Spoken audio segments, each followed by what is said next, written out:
सोचने से कहाँ मिलते हैं तमन्नाओं के शहर, चलना भी जरूरी है हौसले पाने के लिए। नमस्कार दोस्तों, स्वागत है आपका नॉलेज गुरु 1602 यूट्यूब चैनल पर। दोस्तों, पिछले वीडियो में हम हल संधि की श्रृंखला ही अध्ययन कर रहे थे।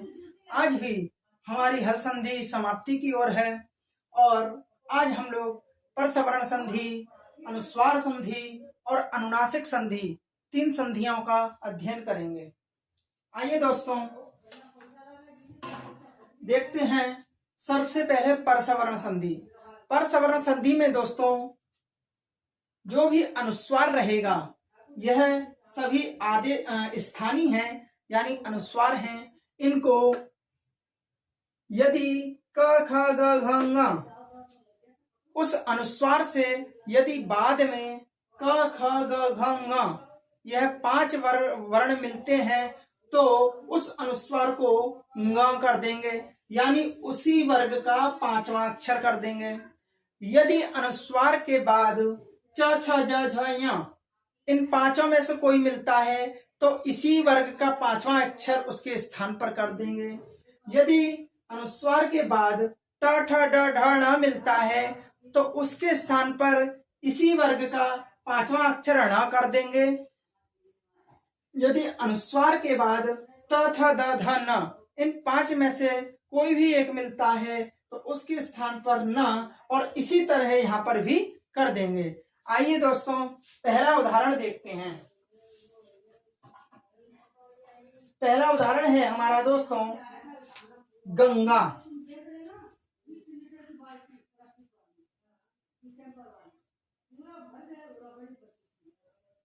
गंगा, अब इसका संधि विच्छेद करेंगे।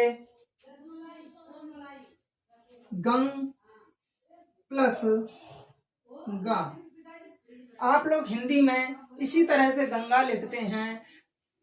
वस्तुतः जो संस्कृत में शुद्ध रूप से गंगा लिखा जाता है वह इसी तरह लिखा जाता है। तो गंग प्लस का इस संधि विच्छेद में सबसे पहले हमको अनुस्वार मिलता है। अनुस्वार यानी बिंदी जो किसी भी व्यंजन वर्ण अथवा स्वर वर्ण के ऊपर बिंदी के रूप में लगी होती है उसे हम अनुस्वार कहते हैं। यहाँ पर गंग के ऊपर जो ग के ऊपर जो बिंदी है उसे अनुस्वार है। अनुस्वार के पश्चात हमें इनमें से क्या चाहिए, हमें मिला है ग। अनुस्वार के पश्चात यानी बाद में हमको मिला है ग। अब देखिए यदि अनुस्वार के बाद इन 5 में से कोई एक हो तो हमें ग मिल गया। अनुस्वार के बाद हमें ग मिल गया तो इसके स्थान पर यानी अनुस्वार के स्थान पर हम क्या कर देंगे, इसी वर्ग का 5वां अक्षर अथवा ग कर देंगे। तो हो जाएगा ग प्लस ग प्लस गा। ठीक है दोस्तों, अब इसे मिला देंगे तब बनेगा गंगा। इसको इस तरह से भी लिखते हैं तो लिख देंगे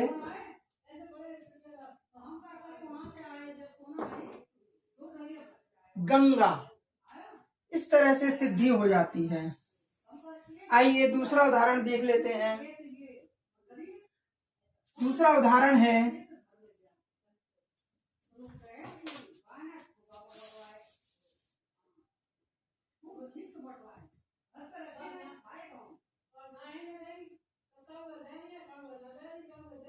शंख। अब देखिए दोस्तों जो शंख है इसका हम लोग संधि विच्छेद करेंगे। शं प्लस ख।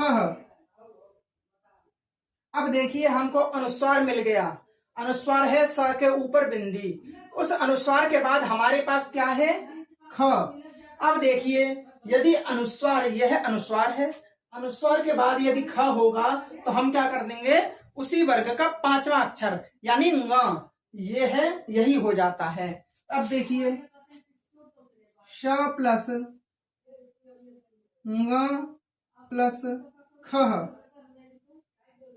ठीक है दोस्तों, अब मिला देंगे तब बनेगा शंख। इस तरह से दूसरा रूप की भी सिद्धि होती है। अब आ जाइए और देखते हैं।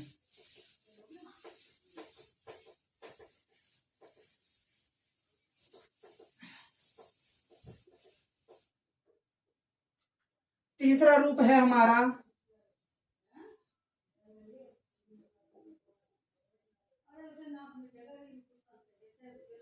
आपने सुना होगा अंक, उसी तरह यह अंक है। अंक, अब देखिए इसका संधि विच्छेद होगा अंक प्लस कह। आ के ऊपर हमें अनुस्वार प्राप्त हो गया। तो देखिए अनुस्वार के बाद हमारे पास क्या है, क। तो अनुस्वार के बाद यदि क हो तो इसी का पांचवा अक्षर जो ङ है कर देंगे, तब हो जाएगा अ प्लस ङ प्लस कह, मिला के बन जाएगा अंकः। दोस्तों इस तरह लिखिए अथवा हलंत करके लिख लीजिए, बात एक ही है। तो अंकः इस तरह से सिद्ध हुआ। एक मिनट दोस्तों,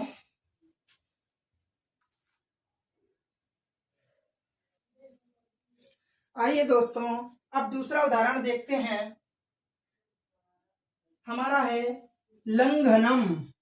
उदाहरण है लंघनम।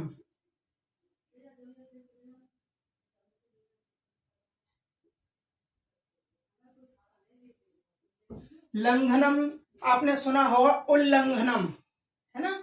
इसी तरह इसका संधि विच्छेद होगा लम प्लस घनम। इस स्थिति में हमें अनुस्वार मिल गया। अनुस्वार के बाद हमें मिला है घ। अब देखिए यदि अनुस्वार के बाद घ होगा तो उसी का पांचवा अक्षर कर देते हैं, तब हो जाएगा लंग प्लस घनम, मिला देंगे तब बन जाएगा लंघनम। इस तरह से लिख लीजिए अथवा हलंत करके लिख दीजिए, बात बराबर है। इस तरह से लंघनम की सिद्धि होती है। अब और उदाहरण देख लेते हैं दोस्तों जो इम्पोर्टेंट हैं। उदाहरण है घंटा। घंटा, इसका संधि विच्छेद होगा घम धन टा।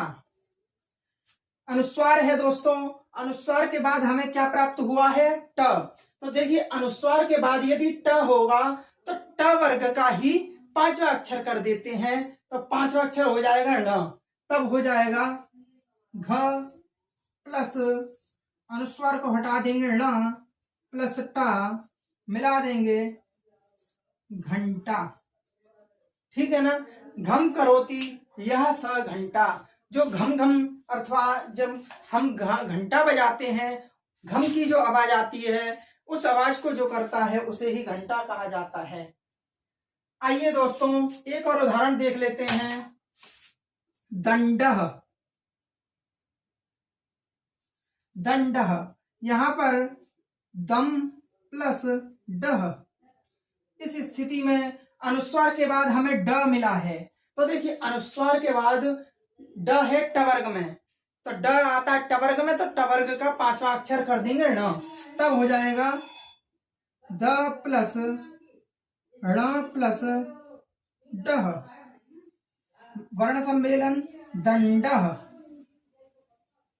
देखिए कितने सरल तरीके से हमारी परसवर्ण संधि। इसी तरह से दोस्तों यदि अनुस्वार के बाद इन 5 वर्णों में से कोई भी मिलता है तो उसका पांचवा अक्षर कर देंगे।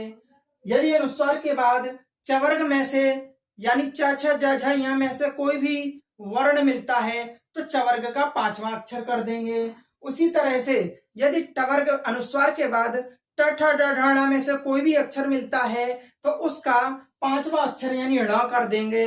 यदि अनुस्वार के पश्चात त थ द ध न इनमें से कोई भी अक्षर मिलता है तो उसका पांचवा अक्षर न कर देंगे। इसी तरह अनुस्वार के पश्चात प फ ब भ म इनमें से कोई भी अक्षर मिलता है तो उसका पांचवा अक्षर म कर देंगे। आपकी परसवर्ण संधि जो एक है पहली समाप्त हो चुकी है। एक और परसवर्ण संधि है दोस्तों, जो कि मात्र त थ द ध न से रिलेटेड है। आइए देखते हैं।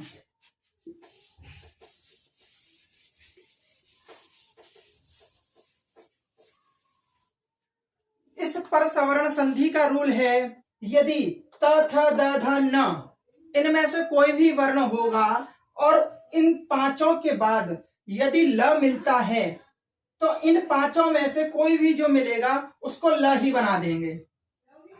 यदि त थ द ध न इन पांचों वर्णों में से कोई भी आपको एक प्राप्त हुआ, ठीक है, उसके बाद यदि ल आपको मिलता है तो इन पांचों को ही ल बना देंगे।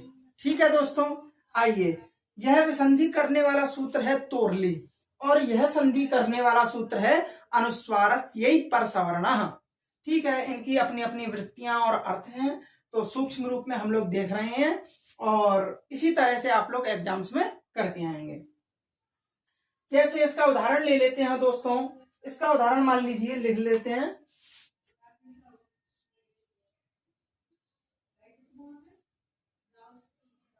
विद्वान लिखति।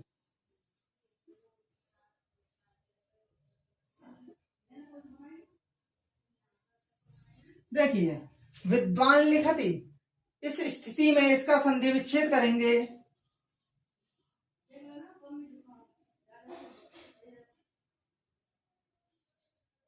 विद्वान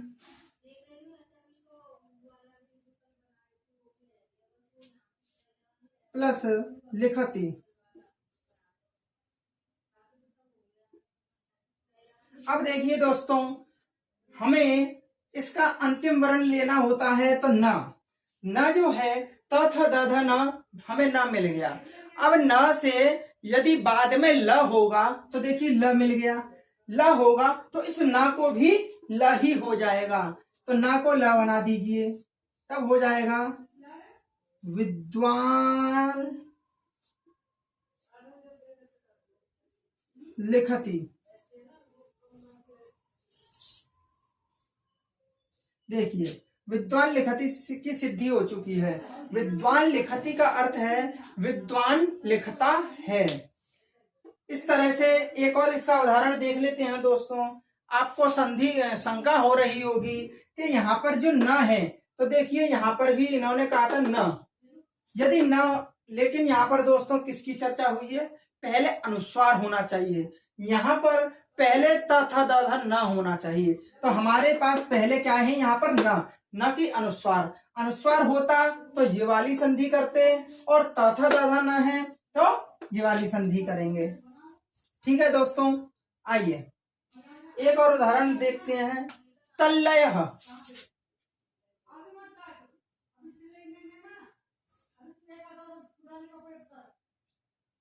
तल्लयः संधि विच्छेद होगा,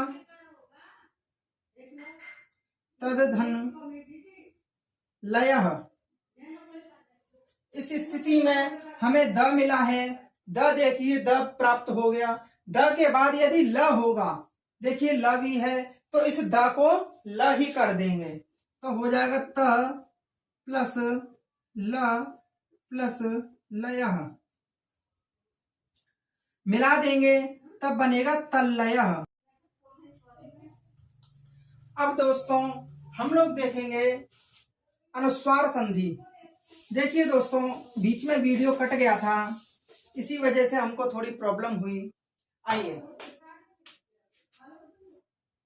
अनुस्वार संधि का रूल है, यदि आपको पदांत म कहीं भी दिखता है तो उस म को अनुस्वार कर दीजिए, यानी बिंदी बना दीजिए। लेकिन कब, उस म के बाद यदि कोई भी व्यंजन वर्ण आपको मिल जाए। जैसे उदाहरण देखिए, हरिम वंदे, अहम हरिम वंदे, अर्थात मैं हरि को वंदन करता हूं। इसका संधि विच्छेद होगा हरिम प्लस वंदे। हरिम वंदे का संधि विच्छेद है हरिम प्लस वंदे। इस स्थिति में दोस्तों जो म हमको मिल गया है, जब म मिल गया तो म को हम क्या कर देंगे, अनुस्वार कर देंगे, यानी बिंदी बना देंगे। लेकिन शर्त है, म के बाद हमें क्या चाहिए, कोई भी व्यंजन वर्ण। तो देखिए वह जो है एक व्यंजन है, स्वर तो नहीं है। तो व्यंजन जब मिल गया तो माँ को हम अनुस्वार कर देते हैं, तब होगा हरिम और वंदे। देखिए हरिम वंदे की विसिद्धि हो गई। आइए दोस्तों आगे एक और उदाहरण इसी का देख लेते हैं। अब दूसरा उदाहरण है रामम भजामि। रामम भजामि, इसका संधि विच्छेद होगा रामम प्लस भजामि। ठीक है दोस्तों, एक मिनट रुकिएगा। रामम प्लस भजामि, इस स्थिति में अब हम क्या करेंगे, हमें म मिल गया। जब म मिल गया तो इस म को क्या करेंगे, अनुस्वार कर देंगे। अनुस्वार यानी बिंदी बना देंगे, लेकिन म के बाद कोई भी व्यंजन वर्ण होना चाहिए। तो देखिए भ जो है म के बाद है, भ एक व्यंजन भी है, तो म को अनुस्वार हम कर देंगे, तब हो जाएगा रामम प्लस रामम और भजामि बन गया।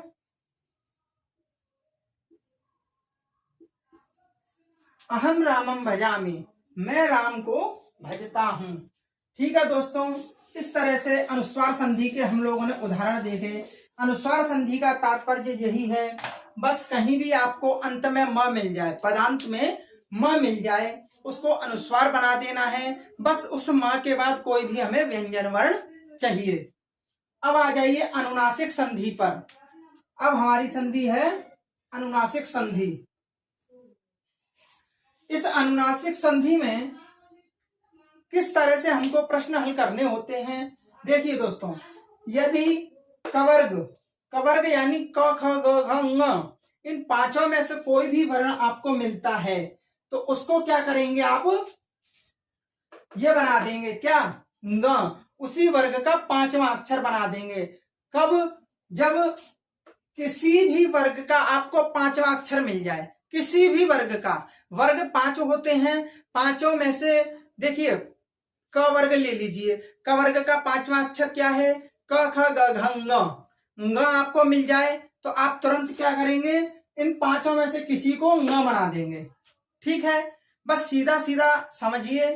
कोई भी पांचवा या फिर आप याद भी कर सकते हैं, ग म य म ङ न, इन पांचों में से कोई भी मिल जाए, य म ङ न, इन पांचों में से आपको यदि कोई भी मिल जाए तो आप क्या करेंगे, क ख ग घ ङ, इनका पांचवा अक्षर कर देंगे।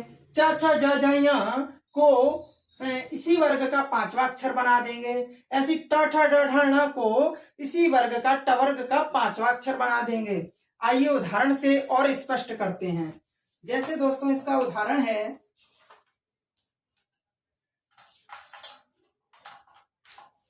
प्रांगमुखः,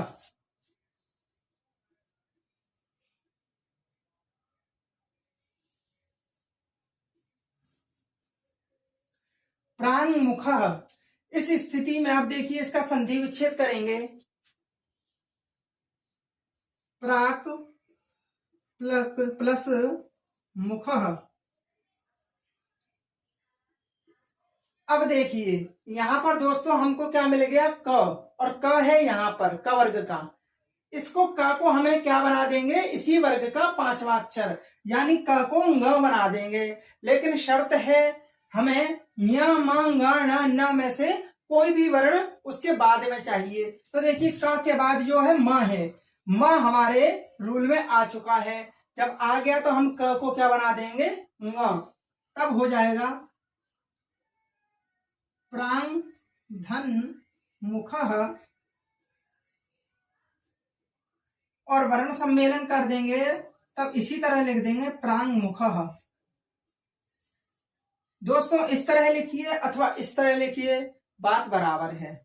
आइए एक और उदाहरण देख लेते हैं। दूसरा उदाहरण है आपका सणमुखः, सणमुखः। इस स्थिति में हम लोग क्या करेंगे दोस्तों, संधि विच्छेद करेंगे सट प्लस मुखः। इस स्थिति में हमें मिला है ट। अब देखिए ट है ट वर्ग में, इस ट को हम ट वर्ग का ही पांचवा अक्षर बना देंगे, यानी बना देंगे ण। ये जब ण बना देंगे, लेकिन शर्त है या म ङ न में से कोई भी एक होना चाहिए। तो हमारे पास क्या है, म। जब मिल गया म, तब हम इसको क्या बना देंगे, ट को ण, तब बन गया सण प्लस मुखः। संधि वर्ण सम्मेलन कर देंगे, बन जाएगा सणमुखः। इस तरह से दोस्तों दो एग्जाम्पल्स आपने अनुनासिक संधि के देख लिए हैं। एक अंतिम उदाहरण और देख लेते हैं, आपकी व्यंजन संधि यहीं समाप्त हो जाएगी और कल से आपकी विसर्ग संधि स्टार्ट होगी। आइए, एक उदाहरण है दिंगनाद। उदाहरण है दिंगनाद। अब यहां पर दिंगनाद में इसका संधि विच्छेद होगा दिक प्लस नाद। अब देखिए दोस्तों, हमें मिला है क, तो देखिए क है ये रहा, इसका पांचवा अक्षर कर देंगे क वर्ग का, क ख ग घ ङ बना देंगे, लेकिन शर्त है यह पांच वर्ण चाहिए हमको, या म ङ ण न। अब देखिए हमें क्या मिल गया है यहाँ पर न, और देखिए न यहाँ पर भी है, तब हम क्या करेंगे, क को पांचवा अक्षर बना देंगे, तब बनेगा दिंग प्लस नाद। नाद मिला देंगे, बन जाएगा दिंगनाद। ठीक है दोस्तों, इस तरह से हमारी परसवर्ण संधि, अनुस्वार संधि और अनुनासिक संधि के साथ हमारी पूरी हल संधि अथवा व्यंजन संधि की श्रृंखला पूर्ण हो चुकी है, और इस संपूर्ण तालिका को हम आपके सामने कल लेकर के आएंगे। धन्यवाद दोस्तों, नमस्कार।